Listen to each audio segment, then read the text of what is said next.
बहुत समय पहले मगध राज्य में एक राजा था जिसका नाम अजातशत्रु था।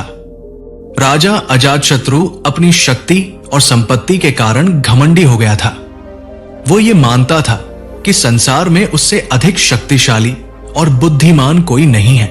एक दिन उसने अपने दरबारियों से कहा, संसार में कोई ऐसा व्यक्ति है जो मुझसे बड़ा है?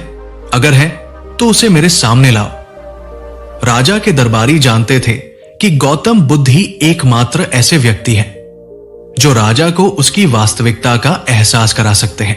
उन्होंने राजा से कहा, महाराज, भगवान बुद्ध इस समय पास के वन में ठहरे हुए हैं, आप चाहे तो उनसे मिल सकते हैं। राजा अजातशत्रु ने तुरंत निर्णय लिया कि वो स्वयं बुद्ध से मिलने जाएगा।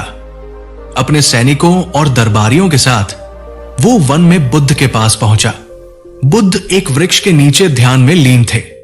उनके शांत और दिव्य व्यक्तित्व को देखकर राजा का अहंकार थोड़ा कम हुआ, लेकिन फिर भी उसने अपने गर्व में पूछा, हे बुद्ध, क्या आप जानते हैं कि मैं कौन हूं? बुद्ध ने अपनी आंखें खोली और मुस्कुराते हुए कहा, राजन, मैं जानता हूं कि तुम एक राजा हो, लेकिन मेरे लिए यह महत्वपूर्ण नहीं है कि तुम कौन हो। महत्वपूर्ण यह है कि तुम क्या हो। राजा यह सुनकर चौंका और बोला, क्या आप ये कहना चाहते हैं कि मेरा साम्राज्य, मेरी शक्ति और मेरा ज्ञान कुछ भी नहीं है? बुद्ध ने शांत स्वर में उत्तर दिया, राजन, ये सब बाहरी चीजें हैं, ये सब तुम्हारे अहंकार को बढ़ाते हैं, लेकिन ये तुम्हारे भीतर के सत्य को नहीं दर्शाते। तुम्हारा असली मूल्य तुम्हारी विनम्रता, करुणा और सत्य के प्रति समर्पण में है। राजा अजातशत्रु ने बुद्ध से पूछा, तो फिर मुझे बताइए, क्या अहंकार बुरा है? क्या एक राजा को अपना गर्व त्याग देना चाहिए?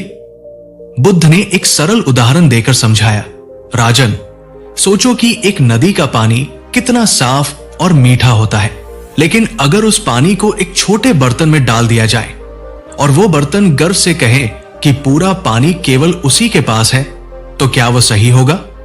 बर्तन के पानी की सीमाएं होती हैं, लेकिन नदी का जल अनंत है। उन्होंने आगे कहा, इसी तरह अहंकार तुम्हें सीमित कर देता है। यह तुम्हारी सोच, करुणा और समझ को बंधन में डाल देता है। लेकिन जब तुम अपने अहंकार को त्याग देते हो तो तुम्हारा मन नदी की तरह विशाल और निर्मल हो जाता है। बुद्ध के शब्दों ने राजा के मन में गहरी छाप छोड़ी। उसने अपनी तलवार नीचे रख दी और बुद्ध के चरणों में झुककर कहा, हे प्रभु, आज आपने मुझे मेरी वास्तविकता दिखाई। मैं अपने अहंकार के कारण अंधा हो गया था। अब से मैं सत्य और धर्म के मार्ग पर चलने का संकल्प लेता हूं। बुद्ध ने मुस्कुराते हुए कहा, सत्य का मार्ग कठिन है, लेकिन यह जीवन को सार्थक बनाता है। जो व्यक्ति अपने भीतर के अहंकार को पहचान कर उसे त्याग देता है, वही सच्चा विजेता है। भगवान बुद्ध की यह कहानी हमें सिखाती है कि अहंकार व्यक्ति को अंधा बना देता है। यह हमें दूसरों के प्रति कठोर और अपने ही सत्य से दूर कर देता है। लेकिन जब हम विनम्रता और करुणा के साथ अपने जीवन को जीते हैं, तो हमें सच्चे सुख और शांति का अनुभव होता है। हमारी शक्ति, संपत्ति और ज्ञान तभी उपयोगी है जब वे हमारे भीतर विनम्रता और दूसरों की सेवा का भाव उत्पन्न करें। इसलिए हमें अपने जीवन में अहंकार को त्याग कर सत्य और धर्म का मार्ग अपनाना चाहिए।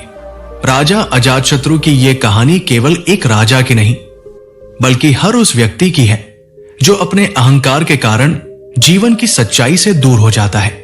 भगवान बुद्ध के उपदेश न केवल प्राचीन काल के लिए, बल्कि आज के युग में भी प्रासंगिक है। यह कहानी हमें याद दिलाती है कि सच्चा सुख और शांति केवल विनम्रता और करुणा के माध्यम से ही प्राप्त होती है।